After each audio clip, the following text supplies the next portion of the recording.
ہیں. تو میرے ساتھ مفتی سید زیغم علی موجود ہیں جن کو آپ نے کل بھی دیکھا ہے. السلام علیکم. وعلیکم السلام ورحمۃ اللہ وبرکاتہ. کیا حال چال ہے مفتی صاحب؟ بالکل ٹھیک ٹھاک. اچھا مجھے بتائیے کہ آپ نے بھی بچپن میں سنتے ہوں گے نا, یہ نہیں کرو روزہ ٹوٹ جائے گا, ایسا نہیں کرو, اور بہت مسکنسیپشنز ہوتی ہیں. پھر جب ہم پڑھنے لگتے ہیں تو ہمیں پتہ چلتا ہے کہ ریالٹی اسلام کی کیا ہے نا؟ بے شک ہاں, اسلام میں یہ حسن اور خوبصورتی ہے کہ اللہ تعالیٰ نے انسان کی استطاعت اور طاقت کے مطابق احکام کو لازم فرمایا, اور اس میں بھی حدود و قیود ہیں, اس کے تقاضے ہیں, اس کا پورا طریقہ کار بیان فرمایا جاتا ہے. تو اس کے لیے لازمی یہی ہے کہ کوئی بھی عبادت کریں. اسی لیے ہمارے دین نے ہم پر دین کا سیکھنا فرض فرمایا. یعنی نماز پڑھ رہے ہیں تو نماز کن کن چیزوں سے ٹوٹتی ہے, صحیح ہوتی ہے, کیا چیزیں کرنی ہے نہیں کرنی ہے, یہ ساری چیزوں کا علم ہر مسلمان پر فرض ہے. اسی طرح روزہ ہے, زکوٰۃ ہے, حج ہے, یہ بنیادی جو علوم ہیں ان کا سیکھنا ہر مسلمان مرد عورت پر فرض فرمایا گیا. تو اس لیے خصوصیت کے ساتھ رمضان المبارک کے اس مہینے میں ہم کم از کم رمضان سے متعلق, روزوں سے متعلق ہمیں علم ہونا چاہیے کہ ہمارا روزہ کہیں ایسا نہ ہو لا علمی کی وجہ سے فاسد ہو رہا ہو, خراب ہو رہا ہو, اور ہم اپنے طور پر بڑے متقی پرہیزگار بن رہے ہوں کہ ہم نے تو گنتی پوری کر لی ہے. تو اس لیے لازمی ہے, اور اگر نہ سیکھا تو یہ کوئی عذر نہیں ہوگا. اللہ کی بارگاہ میں یہ بہانہ نہیں چلے گا کہ باری تعالیٰ مجھے پتہ نہیں تھا.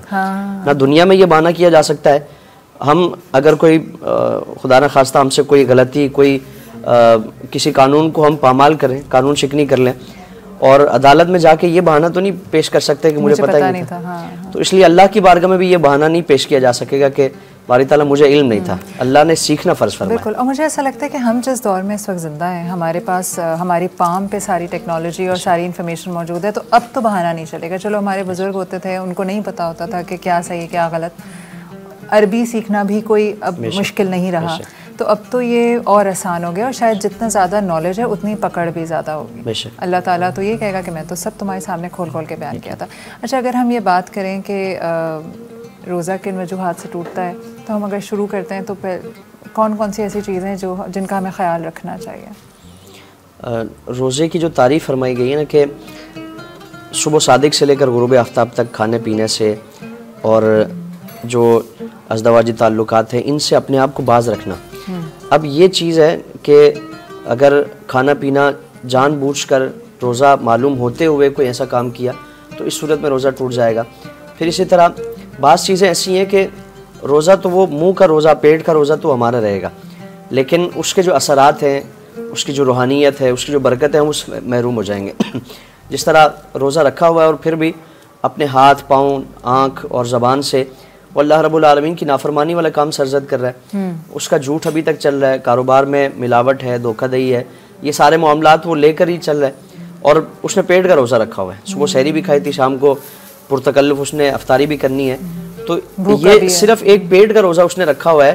اس کی جو روحانیت ہے, جو تاثیر ہے, جو اس کی برکت ہے, وہ ہرگز وہ حاصل نہیں کر سکتا. تو کیا ہم کہیں گے کہ اس سے جھوٹ بولنے سے, غیبت کرنے سے, یا گالم گلوچ کرنے سے, لڑنے جھگڑنے سے کیا روزہ مکروہ ہوگا یا ٹوٹے گا؟ مکروہ ہو جاتا ہے اس سے, اور مکروہ تحریمی ہو جاتا ہے. مکروہ تحریمی لیکن ایک فرض کی ادائیگی ہو جاتی ہے. فرض مطلب ایک یہ نا کہ اپنے سر سے بوجھ اتار دیا, جیسے وہ لوگ کہتے ہیں کہ نماز پڑھ لی ہے, اب روح تک پہنچے نہیں, اس کے آداب اگر پیش نظر نہیں ہے نا. یہ روح اور جسم کا تعلق ہے, یعنی جس طرح جسم سے اگر روح نکال دیا جائے تو وہ ایک جامد ایک چیز پڑی ہوئی ہے, وہ حرکت نہیں کر سکتی, اس کا کوئی فائدہ نہیں ہے, اس سے کوئی نفع نہیں لیا جا سکتا. تو اسی طرح اگر کسی بھی عبادت میں اس کا تقاضا اور اس کے آداب پورے نہ کیے جائیں تو یہ وہ بے جان جسم کی طرح ہے. وہ ہماری عبادت ہم نے نماز میں اٹھک بیٹھک تو لگا لی ہے, لیکن اس کا فائدہ, اس کا اجر و ثواب, اس کی روحانیت وہ ہرگز حاصل نہیں ہو سکتی. اسی طرح روزہ اگر اس کیفیت میں رکھا ہے تو وہ اللہ رب العالمین کی طرف سے اس پر جو انعامات کا سلسلہ ہے, نوازشیں ہیں, اجر و ثواب ہے, وہ کسی بھی طور پر ہم حاصل نہیں کر سکتے اگر روزے کے تمام تر تقاضوں کو ہم نے پورا نہ کیا. تو مکروہ تحریمی یہ حرام کے قریب ہے, اور حرام یعنی وہ اللہ کی بارگاہ میں ہمارا عمل قابل قبول ہی نہیں ہے. ایک فرض تو ہم نے ادا کر دیا, اپنے سر سے بوجھ تو اتار دیا, لیکن اس پر ہمارے لیے اللہ کی طرف سے کوئی اجر نہیں ہے, بلکہ الٹا وہ روزے کی پامالی کرنے کی وجہ سے ایک کام جو روزے کے علاوہ بھی حرام تھا. ہم اس کو بڑی آسان سی ایک مثال سے سمجھیں کہ کھانا پینا ہمارے لیے پورا سال جائز ہوتا ہے, لیکن صبح سے شام تک وہ ناجائز ہے, وہ حرام ہے. تو ایک جو جائز چیز تھی وہ ہم نے روزے کی وجہ سے چھوڑ دی. ایک جو ہے ہی ناجائز چیز, اس کی حرمت اور اس کا گناہ رمضان میں کتنا ہوگا, اس ٹائمنگ میں کتنا ہوگا, ہم اس کا اندازہ کر لیں. تو اس لیے رمضان میں صرف کھانے پینے سے نہیں باز رہنا, بلکہ زبان کا بھی روزہ ہو, آنکھ کا بھی روزہ ہو, کان کا بھی روزہ ہو, ہاتھ کا بھی روزہ ہو. کوشش یہ کی جائے کہ کسی بھی عضو سے اور ہمارے زندگی کے کسی بھی پہلو سے کسی کے لیے تکلیف کا باعث ہم نہ بنیں, اور کوئی بھی ہم سے ایسا گناہ سرزد نہ ہو جائے جو روزے کے تقدس کی پامالی کا باعث بنتا ہے. اچھا چلیں اگر ہم اس میں موٹی موٹی باتیں کرتے ہیں. ایک تو آپ نے کہا کہ کھانے پینے سے, وہ بھی جان بوجھ کے کھانے پینے سے. اگر کسی نے غلطی سے, جیسے اکثر خواتین ہوتی ہیں کچن میں کام کر رہی ہوتی ہیں اور بائی مسٹیک وہ چکھ لیتی ہیں, غلطی سے یا بھول چوک سے, کوئی نہ کفارہ ہے نہ روزہ ٹوٹ رہا ہے. اچھا ہاں چلے پہلے آپ اس پہ ایکسپلین کر دیں. چکھنے کا جو آپ نے تذکرہ کیا نا, تو اس میں بھی مختلف صورتیں ہیں. ایک یہ ہے کہ اگر کسی خاتون کا شوہر بہت سخت گیر ہے اور بد مزاج ہے خدا نہ خواستہ, اور وہ اگر نمک مرچی کچھ کمی بیشی ہو جائے تو وہ اس پر زیادتی کرے گا, سختی کرے گا, تو شریعت نے اس کی اجازت دی ہے کہ زبان کی نوک سے صرف ٹیسٹ اس کا دیکھنے کے لیے, چیک کرنے کے لیے, وہ صرف اتنی حد تک اس کے لیے گنجائش ہے کہ اس کو چکھ لے اور پھر واپس اس کو کلی کر لے, واپس اس کو کلی کر لے. یہ بھی اس صورت میں ہے کہ جب اس کے لیے بہت زیادہ اس طرح کی کیفیت ہو کہ وہ خطرہ ہو, یا کوئی ملازم ہے, شیف ہے, ہاں کوئی ملازم ہے ایسے ادارے میں کہ جہاں پکڑ ہو سکتی ہے, سختی ہو سکتی ہے, تو اب اس کے لیے اجازت ہے کہ وہ اس نقصان اور اس اذیت سے بچنے کے لیے کر سکتا ہے. اسی طرح اگر آپ کسی ایسی جگہ میں, مارکیٹ میں ہے کہ وہاں دھوکہ دہی بہت ہوتی ہے, اور کوئی ایسی چیز لینی ہے کہ اس کو اگر بغیر چکھے اگر آپ نے لے لیا تو آپ کو نقصان اٹھانا پڑے گا, تو اس صورت میں بھی صرف زبان کی نوک سے اس کا ٹیسٹ وہ دیکھنے کے لیے آپ وہ کر لیں اور اس کو پھر تھوک لیں, نگلے نہیں. اب اس صورت میں آپ کے لیے گنجائش ہے, لیکن یہ بھی استثنائی صورتیں ہیں, مطلقاً نہیں کہ مطلب جہاں جس طرح ہمارے ہاں ایک معاشرے میں رجحان ہے کہ جس ریڑھی پہ گئے تو وہاں سے کچھ نہ کچھ ہم نے ضرور چکھنا ہوتا ہے, وہ ایک عادت بنی ہوئی ہے, تو وہ اس کے لیے اجازت نہیں ہے. تو اگر اور پھر غلطی سے اگر کسی نے پیٹ بھر کر بھی کھا لیا تو اس کا روزہ نہیں ٹوٹے گا. غلطی ہے, بھول کر غلطی سے اگر کسی نے ایسا عمل کر لیا ہے. بلکہ بعض صورتوں میں تو یہ ہے کہ اگر کوئی آپ کسی کو ایسے کو دیکھتے ہیں جو کھانا کھا رہا ہے, بھولے سے کھا رہا ہے, اور آپ اس کی کیفیت جانتے ہیں کہ یہ انتہائی کمزور ہو چکا ہے اور بھوک کے اثرات بہت زیادہ اس پر ہیں, اور آپ یہ سمجھتے ہیں کہ اگر میں نے اس کو روکا تو یہ اس کا روزہ نہیں پورا ہوگا, یعنی یہ رک جائے گا کھانے پینے سے اور شام تک یہ اپنے روزے کو پورا نہیں کر پائے گا, اور آپ یہ بھی جانتے ہیں کہ یہ بھولے سے کھا رہا ہے, تو آپ کے لیے اجازت ہے کہ آپ تھوڑی دیر کے لیے اس کو کھانے پینے دیں. جب وہ اس قابل ہو جائے تو پھر اس کو اس کا روزہ یاد دلا دیں, اس کے روزے پہ کوئی فرق نہیں پڑے گا. حدیث میں اس سے متعلق فرمایا, ایک شخص نے حضور کی بارگاہ میں عرض کیا, یا رسول اللہ میں نے بھول کر کھایا اور مجھے پتہ نہیں چلا, تو حضور نے فرمایا کہ اللہ نے تمہیں کھلایا تو تمہارا روزہ نہیں ٹوٹا ہے. تو اس لیے اگر ایسی کوئی کیفیت ہے اور بھولے سے اگر کسی نے پیٹ بھر کر کھانا پینا کر بھی لیا تو اس کا روزہ نہیں ٹوٹا. یہ بھی اللہ تعالیٰ کتنا رحیم ہے نا, کہ اللہ تعالیٰ شاید اس وقت جانتا ہے کہ میرے بندے کی ضرورت ہے تو اس کو بھلا دیتا ہے, وہ غلطی سے کر دیتا ہے نا. اچھا تو ایک تو یہ کلیئر ہو گیا ہوگا ناظرین کے لیے کہ بھول چوک, اور اگر خدا نخواستہ جان کا خطرہ ہے یا مال جانے کا خطرہ ہے, کوئی کاروبار ہے, یا جیسے شیف ہیں یا آپ کسی بادشاہ کے یہاں کھانا پکاتے ہیں اور آپ کی گردن جو ہے وہ اڑا دی جا سکتی ہے, یا آپ کا ہسبینڈ اتنا خطرناک ہے, تو وہ بھی جس طرح آپ نے کہا کہ زبان کی نوک سے اور پھر اس کو تھوک دیں. جیسے کبھی اگر برش کر لیتے ہیں تو ہم کلی کر دیتے ہیں, ہم ٹوتھ پیسٹ نگل نہیں لیتے. اچھا اب دوسری طرف جو کلیئرٹی ہے کہ اگر میاں بیوی ازواجی تعلقات سے آپ نے پرہیز کرنا ہے. تیسری بات یہ ہے کہ اب آپ نے ایک بات کہی کہ مکروہات بہت سارے ہیں, جس میں غیبت, جھوٹ, چغلی, فلمیں دیکھنا, گانے سننا, اینی تھنگ جو کہ ہمارے دین جس کی اجازت نہیں دیتا ہے, شریعت اس کی اجازت نہیں دیتی.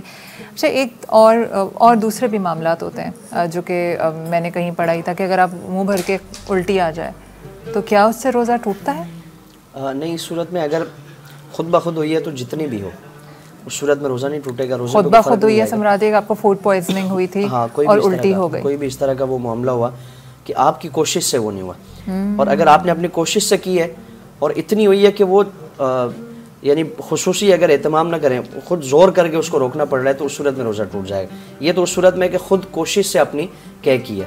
لیکن اگر خود بخود ہوئی ہے صحت کی خرابی کی وجہ سے, بد ہضمی کی وجہ سے اور دیگر اس طرح کے کسی پریشانی کی وجہ سے اگر یہ معاملہ ہوا تو اس صورت میں روزہ نہیں ٹوٹے گا.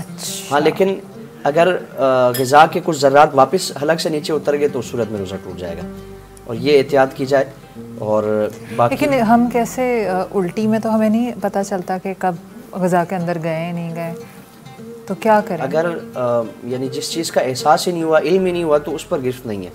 لا علمی میں اگر کوئی اس طرح کا معاملہ اور بعد میں بھی نہیں پتہ چل سکا تو پھر اس پر, لیکن اگر یہ یقین ہو گیا کہ اس طرح کا معاملہ ہوا ہے تو پھر وہ روزہ ٹوٹ جائے گا. لیکن اس صورت میں بھی یہی شریعت کی طرف سے ہمارے لیے ایک بہترین آسانی ہے, رخصت ہے کہ وہ صرف روزہ اگر ٹوٹ بھی گیا تو ایک روزہ وہ صحت کے ایام میں رکھنا پڑے گا, اس کی قضا کرے جب بھی وہ اس کے لیے پھر یہ بھی لازم نہیں ہے کہ اگلے سال رمضان سے پہلے کر لیں.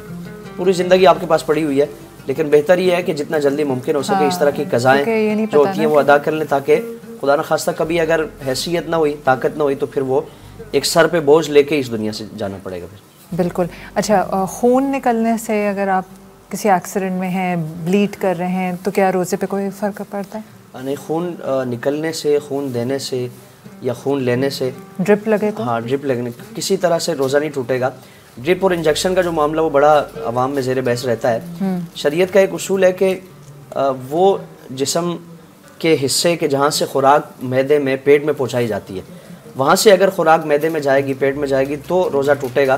باقی اگر مسام جو ہے اس کے ذریعے اگر کوئی جسم کے اندر کوئی چیز انجیکٹ ہوتی ہے تو اس صورت میں روزہ نہیں ٹوٹے گا. جس طرح اگر کسی نے کسی سانپ نے کسی کو کاٹ دیا اگر, تو وہ بھی تو جسم کے اندر جیسے انجیکشن کے ذریعے سانپ کاٹنے سے روزہ نہیں ٹوٹے گا. تو کوئی بھی اس طرح کا معاملہ ہو, منفذ اس کو کہا جاتا ہے کہ وہ اس سے جہاں سے خوراک جسم میں پہنچائی جاتی ہے, اس کے علاوہ اگر کوئی ہے تو اس سے روزہ نہیں ٹوٹے گا. یہ کتنی کامن مسکنسیپشن ہے نا, مطلب لوگوں کو غلط فہمی ہے کہ یہ ڈرپ نہیں لگے گی کیونکہ روزہ ٹوٹ جائے گا. اسی سے ایک اور میرے ذہن میں آیا, میں کسی سے ملاقات ہوئی تھی اور وہ مجھے کہنے لگی کہ میں تو روزے کے دوران نا آئی ڈراپ بھی نہیں ڈالتی کہ میری باڈی کے اندر لکوڈ جا رہا ہے. اب جہاں ڈرپ لگنے سے روزہ نہیں ٹوٹ رہا, آپ سوچیں انسان کا کتنا, تو آپ کان میں بھی اگر ڈراپ ڈال رہے ہیں, آنکھوں میں ڈال رہے ہیں, ناک کے جو ناک کھولنے کے ڈراپس ہوتے ہیں, یہ بہت امپورٹنٹ سوال ہے. ہم جب ناک میں ڈراپ ڈالتے ہیں تو حلق میں گرتے ہیں, تو کیا میڈیسنل پرپس کے لیے ڈالے جا سکتے ہیں؟ نہیں, ناک تو وہ حصہ ہے, وہ ذریعہ ہے کہ جہاں سے خوراک جاتی ہے. اب آپ کی ناک بلاک ہے تو وہاں سے نہیں, اگر یہ یقین ہے کہ وہ اندر نہیں جائے گی, اگر وہ دوائی ہے یا کوئی بھی چیز ہے وہ حلق تک نہیں جائے گی, حلق سے نیچے نہیں جائے گی, تو اس صورت میں دوائی کے طور پر ناک میں کوئی اگر زخم ہے, اندر کے حصے میں زخم ہے, وہاں اگر کوئی ڈراپ لگانا چاہیں تو اس میں حرج نہیں ہے. لیکن مین چیز کیا ہے کہ وہ حلق کے ذریعے معدے میں جائے گی.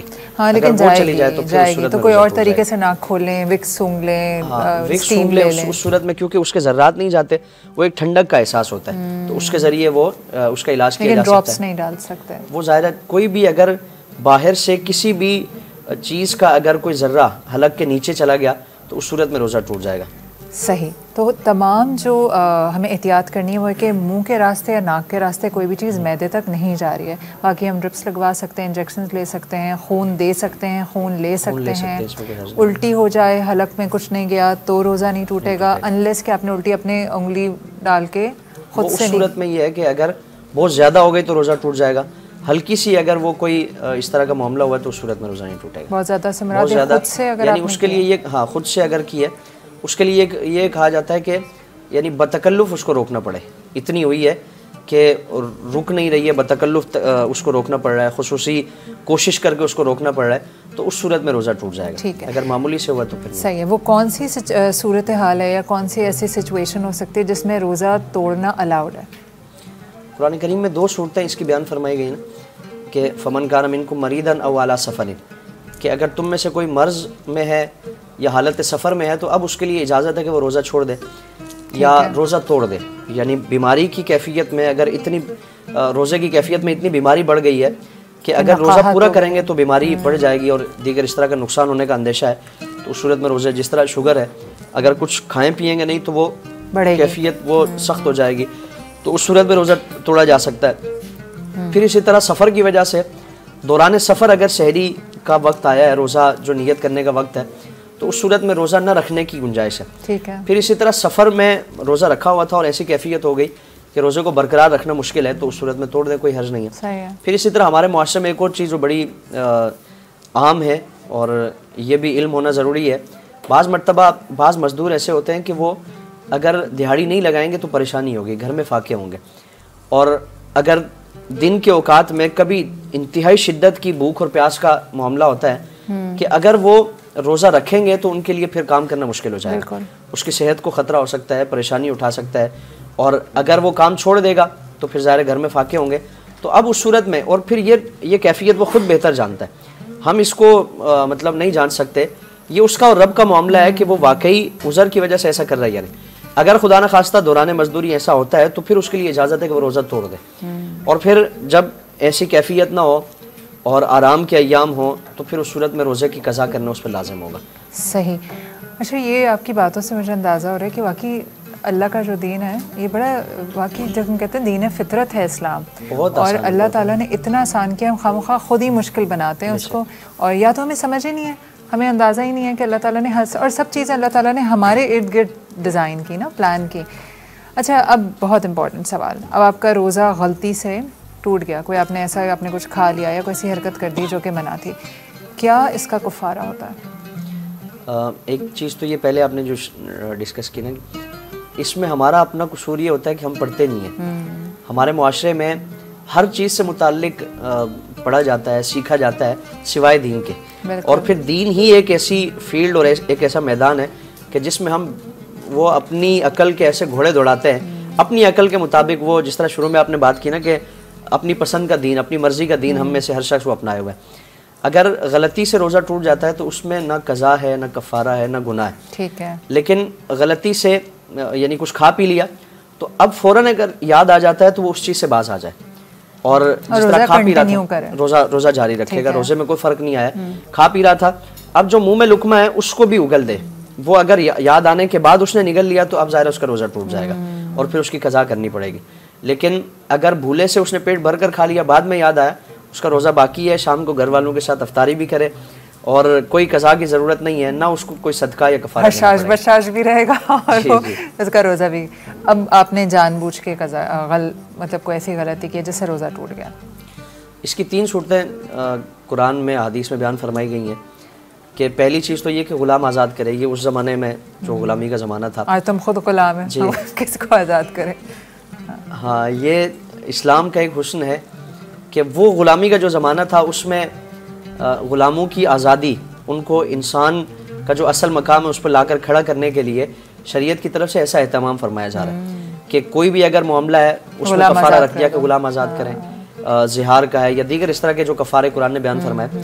تو پہلا تو یہ کہ غلام آزاد کریں, وہ اگر اس صورت میں نہیں پایا جاتا تو باقی 2 یہ ہیں کہ 60 مسکینوں کو کھانا کھلائے, 2 وقت کا متوسط درجے کا جو کھانا ہے 2 وقت کا کھانا کھلائے 60 مسکینوں کو, چاہے وہ 2 وقت کا کھانا کھلانا. یعنی اس میں ایک اندازہ کر لیں, وہ کسی ادارے کے تحت کرا لیں, خود اہتمام کر لیں, کسی ہوٹل پہ ان کا ایک سلسلہ وہ کرا لیں. اور تیسرا یہ ہے کہ وہ 60 مسلسل روزے رکھے گا, 60 مسلسل روزے اس نے رکھنے ہیں. اور اگر تسلسل نہیں پایا گیا, پھر مثال کے طور پر اگر 55 روزے رکھے تھے, پھر کوئی اس طرح کی پریشانی آ گئی یا بھول گیا, روزے نہیں رکھ پایا, تو اب نئے سرے سے اس کو رکھنے پڑیں گے. یہ شریعت کی طرف سے ایک سختی ہے. جہاں اتنی آسانیاں, اتنی نرمیاں ہیں, تو وہ اگر آپ جان بوجھ کے ایک شریعت کا حکم جو اللہ رب العالمین کی طرف سے لازم اس کو پامال کریں گے, اس کو مجروح کریں گے, تو پھر سزا یہ ہے کہ آپ نے 60 مسلسل روزے رکھنے ہیں. خواتین کے لیے اس میں یہ اجازت ہوتی ہے کہ اگر مخصوص ایام شروع ہو گئے تو اب وہ پہلے کی گنتی اور بعد کی گنتی ملا لیں گے, بیچ کے جو ایام ہے اس کو نکال دیں گے, اس وجہ سے فرق نہیں پڑے گا. لیکن مردوں کے لیے کوئی گنجائش نہیں ہے. اگر بیچ میں ایک روزہ بھی ٹوٹ گیا تو پھر نئے سرے سے اس گنتی کو 60 جو تسلسل ہے اس کو پورا کرنا یہ لازم ہوگا. کچھ سچویشن میں یہ ہوتا ہے کہ آپ کے پاس ویسے بھی نہیں ہے 60 مسکینوں کو کھانا کھلانے کے, وہ بھی نہیں ہے, طاقت بھی نہیں ہے, تو پھر استغفار کریں اور اللہ کی رحمت سے امید باندھیں. ہاں, ایک پہلا تو یہ کہ اللہ کی بارگاہ میں صدق کے دل سے معافی مانگیں, مسلسل معافی مانگیں کہ آپ نے اتنا بڑا گناہ کیا ہے. آپ صلی اللہ علیہ وسلم نے فرمایا کہ ایک روزہ, صرف ایک روزہ اگر کسی نے جان بوجھ کر چھوڑا, پوری زندگی وہ روزے رکھتا رہے, اس کے ثواب کے برابر نہیں پہنچ سکتا. تو اندازہ کر لیں کہ آپ نے کتنی بڑی غلطی کی اگر جان بوجھ کے بغیر کسی عذر کی وجہ سے آپ نے روزہ توڑا ہے. تو استغفار کریں, توبہ کریں, آئندہ اس گناہ کو نہ کرنے کا پکا عزم کریں, اور پھر اللہ تعالیٰ سے توفیق بھی مانگیں کہ باری تعالیٰ میں نے یہ غلطی کر لی, نادانی میں, لا علمی میں, بہکاوے میں آ کر نفس و شیطان کے میں نے یہ غلطی کر لی, مجھے توفیق عطا فرمائے کہ میں اس کا کفارہ ادا کرنے کے قابل ہو جاؤں. اور یہ ایک پکا یقین ہو, ارادہ ہو کہ میں اگر اس قابل ہو گیا تو میں پہلی فرصت میں اس کو ادا کروں گا. تو یہ اللہ سے امید کی جا سکتی ہے کہ اللہ رب العالمین اس کو, اللہ تعالیٰ رحیم ہے. اگر ہمارا ٹریک صحیح ہوتا ہے تو اللہ تعالیٰ بھی رحم کرتا ہے. بہت شکریہ. یقیناً آپ کی اس گفتگو سے کافی لوگ اب جو روزہ ایسی تو چھوڑ رہے تھے یا توڑ رہے تھے وہ احتیاط کریں گے. اللہ تعالیٰ ہم سب کو اس قابل کرے کہ ہم اللہ تعالیٰ کے بتائے ہوئے طریقوں پہ اور اس بتائی ہوئی شریعت پہ عمل کر سکیں.